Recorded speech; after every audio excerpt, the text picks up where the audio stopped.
Now we're going to hear from the e-safety commissioner in Australia, and if the title confuses you, you should look at history for the Reich Ministry of Enlightenment and Propaganda, ran by Joseph Goebbels.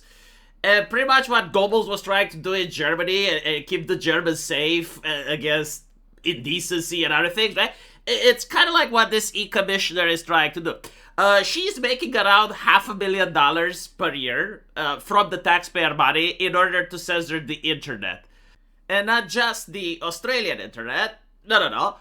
They want to censor even the American internet. So websites such as Twitter got censored for posting the Irina video and for posting another video where an Orthodox priest was stabbed in the face by a migrant. The e-safety commissioner decided that those videos are extremely dangerous, they're not safe, and they had to be removed. And Elon Musk had to comply and actually block them for the Australian people. Now, their business is so successful, and they're making so much money out of it that they're decided to expand. Yes, in other words, probably the Australian taxpayer will have to pay more. And now they're going to expand in the world of cars. Like, if you haven't noticed, cars are pretty much walking computers. And so we need at least 18 committees. We need a guy in a green blazer to give a TED Talk. We need this person that looks like this, showing heightened levels of concern in order for the government to cough up more cash and for every single citizen to be under surveillance if they happen to have an electronic car, which the government is now trying to force you to buy anyway because of environmentalist policies. Thanks. Thank you, Minister, so much for your leadership. We know that technology can be used as both a tool and a weapon. We want it to be a lifeline for women. I love it. It's like, we know technology can be used as a tool and a weapon, and the government loves weapons, and so, of course, the government is going to use the technology against you. But throughout the course of eSafety's 10 years, we've been consistently training frontline workers because we know that technology-facilitated coercive control. Translation, we keep taking more and more of your cash. Like, we know the taxpayer can be exploited, and so it would be a shame if we actually allow people to keep that money or, heaven forbid, allow the private sector to fix the problem. No, like, we think that we deserve that money. We think that our family deserves your cash. And so we're going to expand in order to have more government workers. By the way, don't ask us to show the statistics from before and after our programs so you could actually hold us to account to see if our methods work or not. We're not going to discuss about that. What we are going to discuss, however, is how much taxes you're paying. Is almost ubiquitous in family, domestic, and sexual violence situations. Right. So let me translate, okay? Because domestic abusers exist, and some domestic abusers use cars, that justifies us to start 18 other committees and 25 other hotlines, and probably pass some more legislation that will take away citizens' rights. But relax, don't worry about it. This person right here, again, I want you to look at this person's face, right? And close your eyes and imagine their face. This is your guardian angel now. This is the person that keeps all women safe in Australia. And in order to do that, of course, every single citizen has to be tracked. We're going to probably assume that any person is a potential violator, guilty until proven innocent. Well, actually, you know what? Innocence is like a subscription fee. You have to prove it each day, right? And the government can just get into your car. They can get into anything that has a Wi-Fi. They can now get into a toaster if they want to, because I'm pretty sure domestic abusers probably use a toaster, right? And so the thermostat, literally everything that has a Wi-Fi should actually be regulated by the Ministry of Enlightenment and Propaganda, Australia TM. So, with the generosity of DSS, we have stood up the world's first national technology-facilitated abuse service. I mean, to be fair, it is the world's first. Even North Korea and China were this batshit insane to make the argument, well, I mean, some domestic abusers use cars, and cars They happen to have computers. And so why shouldn't we regulate them? Like why shouldn't we go into every single citizen's car, whether they are at risk of committing sexual abuse or not? At the end of the day, it's more money, right? At the end of the day, it's more power. At the end of the day, it guarantees that the establishment party has dominion over the discourse of public opinion. Like, I'm pretty sure they're not going to use this technology to crack down on things like, I don't know, hate speech, or, you know, you have a pandemic and someone doesn't want to get vaccinated and all of a sudden their car doesn't work, or you have to show digital ID in order to get on a car, or, you know, if you don't want to have your car up to environmental standards, immediately money is taken out of your bank account. Like, I'm sure that's not part of the program. Like, no, this is just about fixing domestic abuse, because the government said so, the government never lies, and the government always accomplishes what it says to do, no more nor less. We've had 20,000 frontline workers. Jesus fucking Christ, holy shit, 20,000. No, I watched to run the math. What is like minimum wage in Australia? Understand that they're probably being paid a lot more than minimum wage because they're government parasites. And then multiply that with 20,000. 20,000 in the age of AI, where you can actually, you know, replace them with ChatGPT and shit, right? They have frontline workers. Again, like, how effective is this?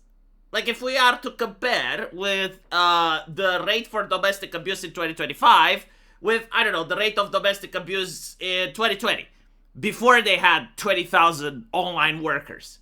Like, people need to have the conversation in money, you know? I noticed that a lot of Westerners don't talk like this, but I really think that you should. Like the first thing isn't like, oh, is this moral? Or, oh, is this helpful? No, it should be like, how much does it cost? Because at the end of the day, like, I can deal with the domestic abuse myself. Like, I am willing to put money from my own pockets because I know it would be more effective, more efficient, more anything you want than to have, like, some person from the government that I don't know sitting in an office on a flowchart, 1 out of 20,000 people pretending to care about my issues. Utilize our self-help hub, where we have technology audits and updates beyond the cat feeders and the refrigerators. The cat feeders in your refrigerators. Like, I'm not kidding when I say that this is a circus and the clowns are here. They want to regulate the refrigerators. Like, do you understand this? Okay, so they started with cracking down on online pornography. This is when it started. A lot of right-wingers went, no, this is a great thing. Like, we want this lady. Like, this lady is representing the interests of Jesus. And if you're against her, you're just porn-addicted coomer, and you're just bad for society. Like, you go on Twitter, and you will see these people with crosses in their bio saying, no, like, this lady, no, like, she's sent by Jesus. Just like Jesus used to send kings on earth back in the day, anointing them, like, she, too, is anointed by Jesus. She is his tool, whether she knows it or not. And we went from there, right, from banning porn on the internet, we went from regulating people's cars, and now she's talking about regulating people's fridges. Do right-wingers not see a problem with this? And by the way, she is for a left-wing government. Again, just look at the people that she surrounds herself with and ask, you know, is this person likely or not likely to go to church? Like, how did so many useful idiots grow on the internet in the era of the Lord 2025 is beyond me. Like, I saw it the moment they went after porn. I knew, like, okay, this is where it's at. Where it's going to go. Like, it's going to go to digital IDs, and it's going to go to everything with a Wi-Fi being controlled by 15 subcommittees. Because, like, that's what governments do. And it's more interesting than that. To see, like, right-wingers being dominated by the left for the last decade. Like, just constantly dominated into submission during the Jack Dorsey era. To finally get a little bit of fresh air during Elon Musk's tenure. And now you have, like, Trump in the White House. So, like, finally videos can circulate online and right-wing talking points can actually exist in parallel with leftist talking points. And the same right-wingers are like, you know what we need? Censorship. Ban porn. And it's like, okay, so the same government that you were suspicious, you're now trusting to do that while leftists are still in power. Because it's not a right-wing government that would do it. It's like the Australian government is left-wing as fuck. The UK with Ofcom is left-wing as fuck. The European Union is left-wing as fuck. These are the ones that are now leading the spear, and they're trying to push for the removal of digital anonymity, the apparently policing of people's electronic vehicles, of policing people's fridges, and they're using like everything that sticks, you know? Like as long as the topic is too taboo to be tackled, they're going to use it. Oh, protect the children. Sure, yes, absolutely, we're protecting the children. Fight against domestic abuse. We're the number ones in that. There's no domestic abuse here. After we're going to crack down on people. And the way they're trying to solve the problem, again, it's extremely anti-American. It's the idea of thinking everyone is guilty until they prove their innocence. And so everyone is underage until you show digital ID. Everyone is a domestic abuser until you allow the government to listen into your car. Like, why are people putting up with this? Where's the backlash? You know, like, I guess it's true, you know, people deserve the governments that they get. And if there's no backlash against it, then people are just fine. It's like, well, I mean, it's just like, you know, like, we don't want pornography on the internet, of course. So, like, when I drive my car, I want to use a digital ID to drive. I mean, if that's the mentality, it's kind of annoying that usually when it happens, and it turns out that people like me are right, they don't come to apologize. They just get used to the status quo. And it is what it is, I suppose, but it's absolute madness. Absolute fucking madness. And the main problem is the lack of accountability. Like, if the conversation was, okay, fine, you want to hire 20,000 office workers and you want to be able to spy on people's electric vehicles and you want the companies to bend over to your will in order to sell cars in Australia, which more bureaucracy means that the cars are going to be more expensive. It means that they're probably going to have more intrusive features for the people driving them. Okay, you want all that, fine.